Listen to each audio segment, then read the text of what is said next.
Hello everybody, Google Sheets, Google Docs, Google Presentations, how to restore a previous version of a document. Very easy, go to File, Version History, see Version History, and there you can choose the version you want.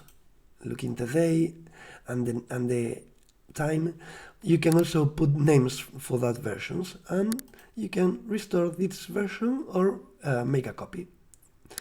If I restore it, I will change that document and put in that version that I used to have. So it's very useful to do File, Version History, and name the version if it's a good version. For example, Final Edition, Save.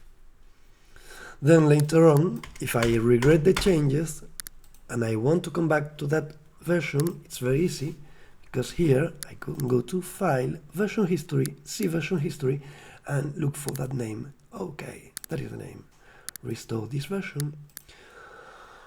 Okay, enjoy it. Very, very useful File, Version History. See you next time.